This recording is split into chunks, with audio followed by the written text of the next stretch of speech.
पूर्वी राजस्थान की ईआरसीपी योजना को लेकर कांग्रेस पार्टी के जन जागरण अभियान का सोमवार को आगाज किया जाना है। अभियान की शुरुआत कांग्रेस के राष्ट्रीय अध्यक्ष मल्लिकार्जुन खड़गे की मौजूदगी में होगा। इस अभियान में मुख्यमंत्री गहलोत समेत प्रदेश के कई बड़े नेता हिस्सा लेंगे। इसी के साथ कांग्रेस पार्टी राजस्थान में चुनावी समर की शुरुआत भी करने जा रही है। बारान कांग्रेस के लिए एक ऐतिहासिक जिला रहा है। 2008 में मुख्य सोनिया गांधी उस वक्त अध्यक्ष हुआ करती थी कांग्रेस की, उन्होंने भी बारान से शुरुआत की थी और अब 2023 में भी बारान से कांग्रेस पार्टी राजस्थान के चुनावी समर में शुरुआत करने जा रही है। उधर ईआरसीपी को लेकर राजस्थान के जल संसाधन मंत्री महेंद्रजीत सिंह मालविया ने बारान में केंद्र सरकार और राजस्थान के 25 सांसदों पर निशाना साधा। कहा कि केंद्रीय जल शक्ति मंत्री की अनदेखी के चलते राजस्थान में परियोजना की शुरुआत नहीं हो पाई। अगर केंद्रीय मंत्री और 25 बीजेपी सांसद चाहते तो योजना का लाभ राजस्थान की जनता को मिल सकता था। आपको बता दें कि ईआरसीपी पूर्वी राजस्थान की नहर परियोजना है। महेंद्रजीत मालविया ने कहा कि एमपी में डैम बना लिया गया लेकिन राजस्थान में नहीं बनाया गया। ये राजनीतिक द्वेष भी दिखाता है, ये भी आरोप लग रहा है केंद्र सरकार के ऊपर। साथ ही उन्होंने कहा कि हमने बजट में 37,000 करोड़ की घोषणा की है। टेंडर भी आचार संहिता की वजह से आगे नहीं बढ़ा। हमारी केंद्र सरकार से मांग है ईआरसीपी को राष्ट्रीय परियोजना घोषित करें। मालविया ने कहा कि केंद्र सरकार परियोजना को राष्ट्रीय योजना घोषित करे और 90% तक बजट केंद्र की ओर से ही आना चाहिए। तो राजस्थान सरकार के जल संसाधन मंत्री महेंद्रजीत सिंह मालविया 2 दिन से बारान में पड़ाव डाले हुए हैं और क्योंकि सोमवार को एक बड़ी जनसभा का भी आयोजन यहां पर होना है, ऐसे में तैयारियों का जायजा लेने भी कांग्रेस पार्टी के तभी बड़े मंत्री पहुंच रहे हैं।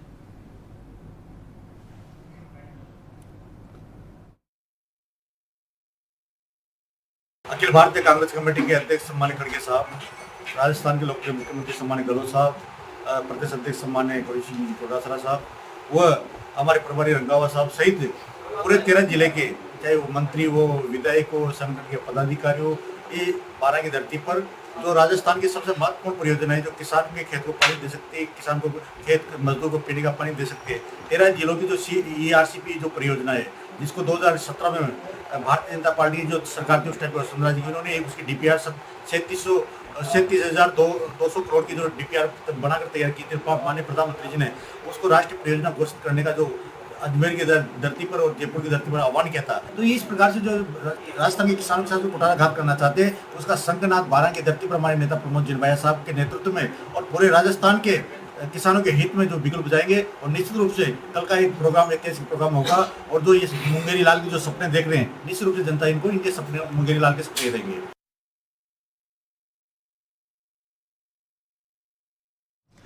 तो कम खर्चे और कम समय में सभी जिलों को पानी पहुंचाने की ये योजना है। चंबल से पानी लिफ्ट करके पांचना बांध में पानी डाला जाएगा। झरेल या पालीघाट से लिफ्ट कर सूखे इलाकों में पानी पहुंचाने की ये बड़ी योजना है। इसके तहत 13 जिलों को फायदा पहुंचेगा। पूर्वी राजस्थान में कम खर्चे और कम समय में सभी जिलों को पानी पहुंचाने के लिए ईआरसीपी योजना का जिक्र हमेशा से होता रहा है। प्रधानमंत्री ने अजमेर के अपने दौरे में इसका जिक्र भी किया था। उसके बाद कांग्रेस की तरफ से लगातार ये आरोप लगता रहा है कि केंद्र सरकार ने राजनीतिक द्वेष के कारण इस योजना को आगे नहीं बढ़ाया। ईआरसीपी के तहत क्योंकि 13 जिलों को फायदा होना है, इसलिए अपने आप में पूर्वी राजस्थान के लिए योजना काफी प्रभावी हो जाती है। कोटा के नोनेरा से पानी लिफ्ट करके ऊंचे इलाकों में पहुंचाया जाएगा। चंबल से भी पानी लिफ्ट किया जाएगा। पांचना बांध में पानी डाला जाएगा। झरेल और पालीघाट से लिफ्ट कर सूखे इलाकों में पानी पहुंचाया जा सकता है। इस योजना के अंतर्गत मल्लिकार्जुन खड़गे के नेतृत्व में कल जन जागरण अभियान की शुरुआत कांग्रेस पार्टी करेगी और उसमें ईआरसीपी सबसे प्रमुख मुद्दा होगा। कांग्रेस का राजनीतिक शंखनाद में ईआरसीपी का बोलबाला रहने वाला है। देखना होगा कितना ज्यादा कांग्रेस इस मुद्दे को पकड़ पाएगी और आम जनता तक अपनी पकड़ इस मुद्दे को लेकर के बैठा पाएगी कांग्रेस। बहुत इंटरेस्टिंग होने वाला है क्योंकि कल जन जागरण अभियान की शुरुआत कांग्रेस पार्टी कर रही है। ये तस्वीर आप जहां की देख रहे हैं इस वक्त, ये डोल मेला मैदान है बारान का ही, जहां पर मल्लिकार्जुन खड़गे कल पहुंचेंगे। उनके साथ अशोक गहलोत भी रहेंगे। तमाम बड़े नेता कांग्रेस पार्टी के, चाहे वो गोविंद सिंह डोटासरा हो, चाहे अन्य बड़े लीडर्स हों कांग्रेस के राजस्थान में, उन सब की मौजूदगी इस ग्राउंड में कल रहने वाली है। और तिरंगों से फिलहाल ग्राउंड को सजा दिया गया है। तमाम तैयारियां भी चल रही हैं। तमाम बड़े नेता भी जो है कांग्रेस पार्टी की ओर से यहां पहुंचे थे, चाहे वो प्रमोद सिंह भाया हों या फिर उनके साथ महेंद्रजीत सिंह मालवीया क्यों ना हो, ये तमाम बड़े लीडर्स हैं कांग्रेस पार्टी के जो मौजूदा सरकार में अपनी भागीदारी रखते हैं। और ये लोग पहुंचे और इन्होंने जायजा लिया इस पूरे ग्राउंड का, जहां पर कल कांग्रेस के राष्ट्रीय अध्यक्ष के साथ साथ मुख्यमंत्री गहलोत भी मौजूद होंगे और इनकी मौजूदगी में जन जागरण अभियान की शुरुआत कल की जाने वाली है।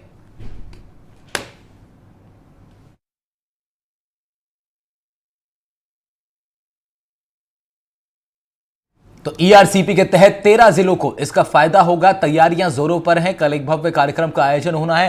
करीब 11:30 बजे मुख्यमंत्री जयपुर से प्रस्थान करेंगे और उसके बाद अशोक गहलोत 12:30 बजे बारान पहुंचेंगे, जहां करीब 3:30 बजे तक 3-3:30 बजे तक ये कार्यक्रम चलना है। मुख्यमंत्री की मौजूदगी यहां पर रहेगी और ये माना जा रहा है कि कांग्रेस पार्टी चुनावी समर में राजस्थान में अपना बिगुल कल इसी मुद्दे के साथ बजाएगी और देखना होगा कि कितना ज्यादा ये मुद्दा, खासतौर पर पूर्वी राजस्थान के 13 जिले और 13 जिलों के अंदर कई विधानसभाएं आती हैं, ये आपको ध्यान रखना होगा। इन तमाम विधानसभाओं के मतदाताओं पर कितना असर ईआरसीपी का मुद्दा बना पाता है, या यूं भी कह सकते हैं इसको कि कांग्रेस पार्टी इस मुद्दे को कितना ज्यादा भुना पाती है, क्योंकि केंद्र पर लगातार कांग्रेस ये आरोप लगाती रही है कि केंद्र सरकार ने राजस्थान के साथ राजनीतिक द्वेष के चलते इस मुद्दे को आगे नहीं बढ़ाया, इस योजना को आगे नहीं बढ़ाया, क्योंकि राजस्थान में कांग्रेस की सरकार थी। वहीं गजेंद्र सिंह शेखावत जो कि केंद्रीय जल मंत्री हैं,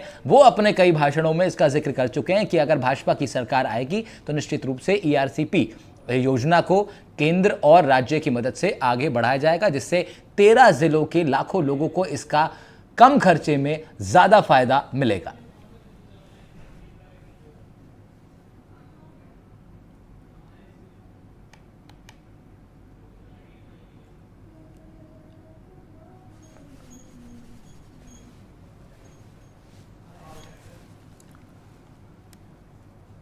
विधानसभा चुनावों से पहले कांग्रेस को भरतपुर में बड़ा झटका लगा है। प्रदेश कांग्रेस कमेटी के सचिव और पूर्व जिला अध्यक्ष गिरीश चौधरी ने बहुजन समाज पार्टी ज्वाइन कर ली है। उन्होंने मीडिया से बातचीत करते हुए कहा कि पार्टी अगर उन्हें भरतपुर से प्रत्याशी बनाती है तो चुनाव जरूर लड़ेंगे। वहीं यह भी कहा कि कांग्रेस और बसपा पार्टी की विचारधाराएं लगभग मिलती जुलती हैं। साथ ही कांग्रेस और आरएलडी के गठबंधन के चलते कांग्रेस के कार्यकर्ता और नेताओं को अपना भविष्य अंधकार में दिखाई दे रहा था और यही बड़ी वजह बताई जा रही है कि जिस वजह से इन्होंने कांग्रेस छोड़कर बसपा का दामन थाम लिया है।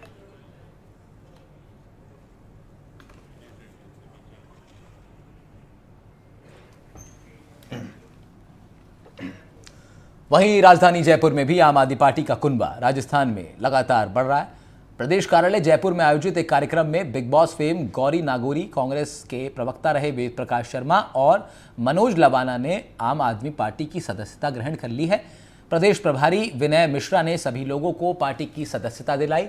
वहीं गौरी नागौरी ने कहा कि आम आदमी पार्टी शासित दिल्ली और पंजाब में जनता को जो सुविधाएं और योजनाओं का जो लाभ दिया जा रहा है, उससे प्रभावित होकर अरविंद केजरीवाल की ईमानदार राजनीति से प्रेरित होकर उन्होंने आम आदमी पार्टी का दामन थामा है। आगामी राजस्थान विधानसभा चुनाव में भारतीय जनता पार्टी से गठबंधन नहीं होने के बाद अब जननायक जनता पार्टी ने विधानसभा चुनाव के लिए कमर कस ली है। पार्टी ने राजस्थान में रोड शो और जनसंपर्क अभियान के जरिए नुक्कड़ सभाएं शुरू कर दी हैं।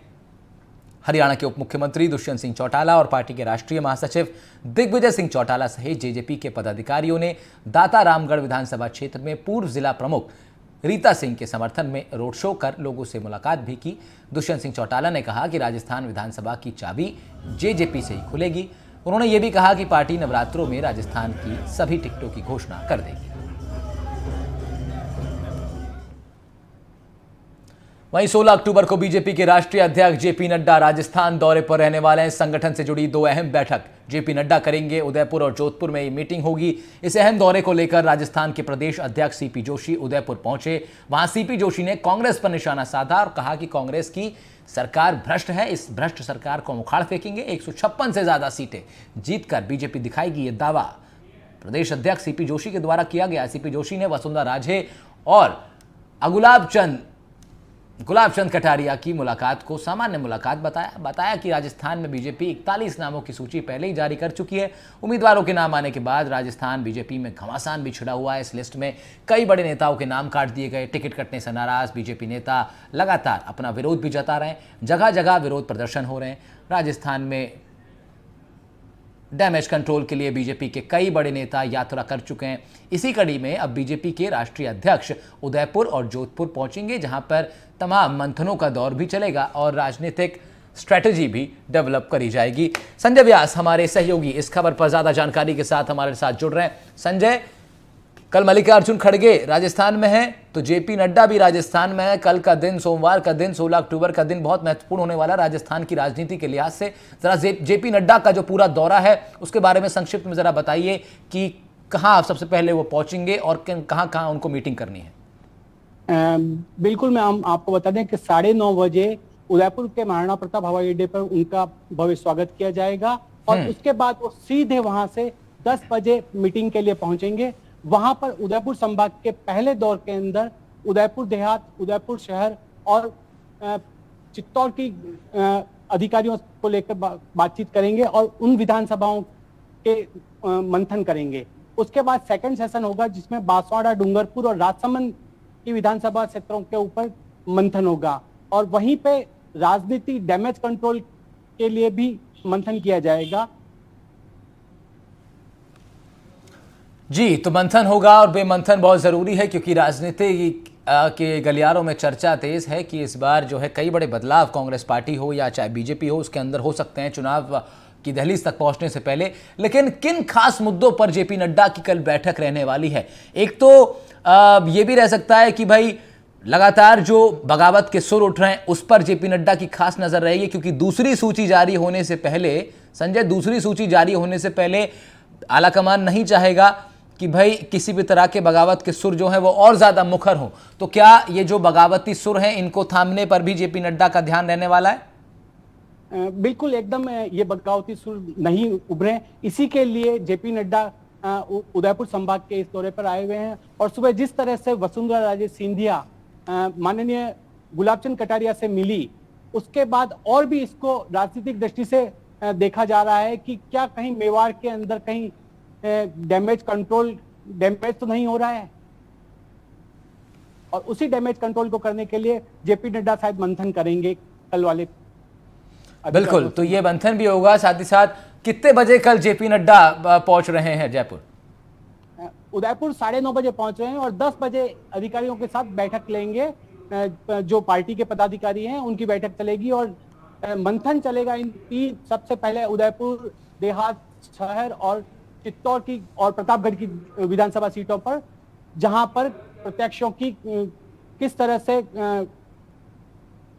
विधानसभा चुनाव में कार्य किया जावे कि प्रत्याशियों को जीत दिलाई जावे।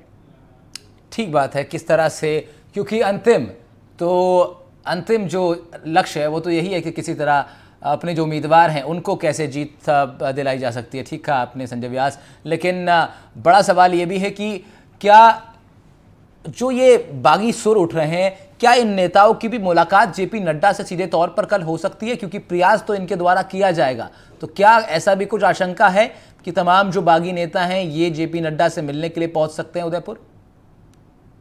नहीं, अभी तक ऐसी कोई आशंका नहीं लग रही है क्योंकि उदयपुर संभाग में मात्र एक सीट पे ही उम्मीदवार घोषित किया गया है इस संभाग में, तो अभी तक उस सीट पे कोई बगावत नहीं है। लेकिन आने वाली लिस्टों में क्या बगावत के सुर उभरेंगे, इसके ऊपर एक सवालिया निशान छूट रहा है। ठीक है संजय, बहुत शुक्रिया आपका इस तमाम जानकारी के लिए। कल का दिन बेहद ही महत्वपूर्ण राजस्थान की राजनीति के लिए होने वाला है। कांग्रेस और बीजेपी दोनों के राष्ट्रीय अध्यक्ष कल राजस्थान की धरा पर होंगे और अपने बीजेपी के राष्ट्रीय अध्यक्ष जेपी नड्डा के दौरे को लेकर सीपी जोशी का बयान सामने आया। सीपी जोशी भी कल उदयपुर पहुंचेंगे और जेपी नड्डा के दौरे को लेकर सीपी जोशी ने क्या कुछ कहा है, जरा सुनवाते हैं आपको पहले। और कल की बैठक में निश्चित रूप से आदरणीय अध्यक्ष जी के आने से कार्यकर्ताओं में एक नई ऊर्जा मिलेगी, नया ऊर्जा का संचार होगा और मैं सोचता हूँ मेवाड़ की धरती वो धरती है जो हमेशा से भारतीय जनता पार्टी का हमेशा आशीर्वाद देती आई है, क्योंकि ये धरती स्वाभिमान की धरती है और पूरा राजस्थान ही इस बार कमर कस के बैठा है कि भ्रष्टाचारी और वादा खिलाफी करने वाली सरकार को हमेशा हमेशा के लिए विदाई देनी है, क्योंकि कांग्रेस की सरकार और स्वयं कांग्रेस में इतना अंतर्कलह है कि वो खुद मान चुके हैं कि हमारी सरकार जाने वाली है। और मैं दावे के साथ कह सकता हूँ, राजस्थान में प्रचंड बहुमत के साथ भारतीय जनता पार्टी की सरकार बनेगी और मध्य प्रदेश में भी फिर से भारतीय जनता पार्टी का शासन आएगा। चुनाव राजस्थान में अभी चुनावी चर्चा बाकी है। फिलहाल रुक रहे हैं एक ब्रेक के लिए।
सोमवार को कांग्रेस राजस्थान में चुनावी शंखनाद का बिगुल फूंकेगी और साथ ही ईआरसीपी पर जन जागरण अभियान भी शुरू हो जाएगा।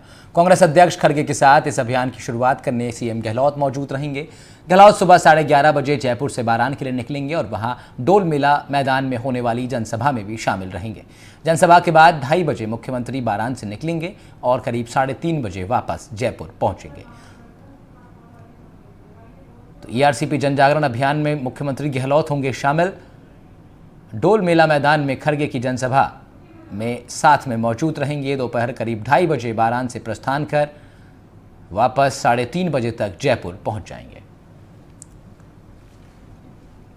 सुबह 11:30 बजे जयपुर से उनके निकलने का कार्यक्रम है। 12:30 बजे वो बारान पहुंचेंगे। करीब 2.5 से 3 घंटे बारान में रहने के बाद वो वापस राजधानी के लिए प्रस्थान करेंगे।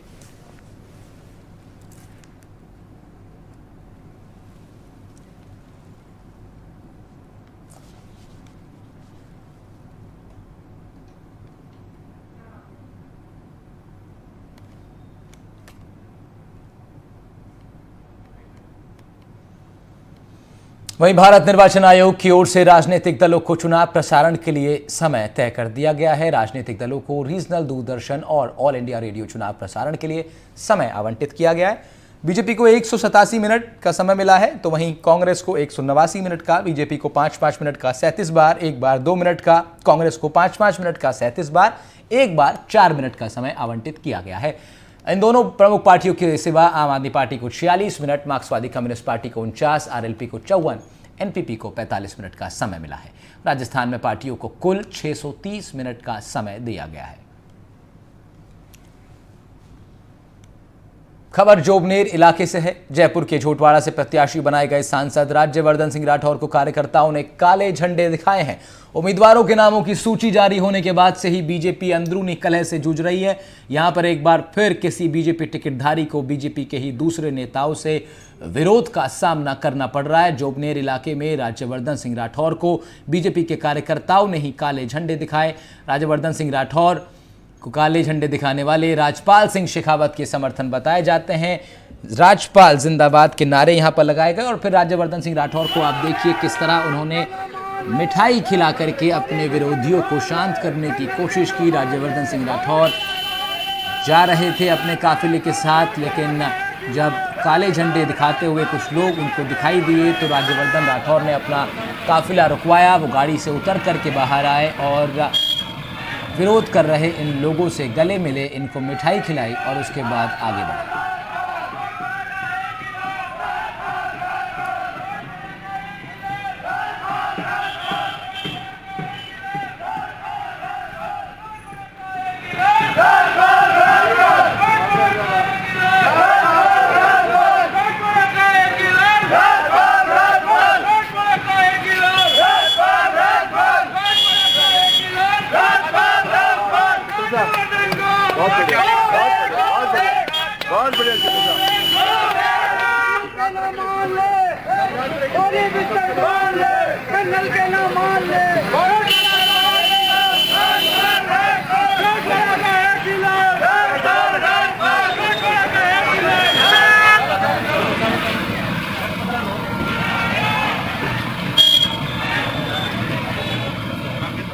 तो राज्यवर्धन सिंह राठौर के काफिला वहां से गुजर रहा था जब विरोध करते हुए कुछ लोग वहां नजर आए। उन लोगों ने राजपाल जिंदाबाद के नारे लगाए और राज्यवर्धन सिंह राठौर गो बैक के नारे लगते रहे। इस दौरान ही राज्यवर्धन सिंह राठौर अपनी गाड़ी से बाहर निकलते हैं, इन तमाम लोगों से मुलाकात करते हैं। हाथ में लड्डू लिए थे राज्यवर्धन सिंह राठौर, इनको खिलाने का प्रयास किया गया, हालांकि इन्होंने मना कर दिया, लेकिन एक अच्छा मैसेज राज्यवर्धन सिंह राठौर के द्वारा देने का प्रयास किया गया कि तमाम विरोध के स्वरों को मोहब्बत से, शांति से शांत कर लिया जाएगा।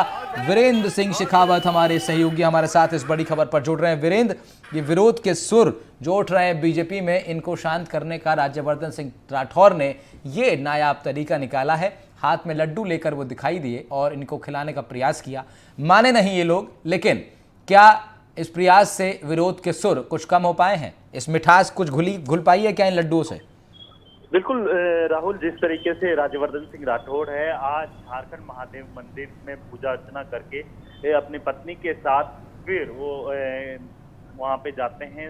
एक सैनिक मूर्ति के उसके ऊपर फूल माला है वो अर्पण करते हैं। उसके बाद वो अपने विधानसभा क्षेत्र में जाते हैं और तमाम कार्यकर्ताओं से मिलते हैं। जब वो जोबनेर जाते हैं तो जोबनेर के दौरान उन्हें काले झंडे दिखाए जाते हैं और जब वो काले झंडे दिखाने वाले तमाम जो लोग रहते हैं उनके बीच में राज्यवर्धन सिंह राठौड़ अपनी गाड़ी से उतरकर उन तमाम लोगों के बीच में जाते हैं और उनके साथ जो आप देखेंगे तस्वीरों में कि वो उन जो काले झंडे दिखा रहे हैं तमाम लोगों को लड्डू से उनका मुंह मीठा करवाने की कोशिश कर रहे हैं कि आप ऐसा ना कीजिए, ये पार्टी का डिसीजन है, ये मेरा खुद का डिसीजन नहीं है।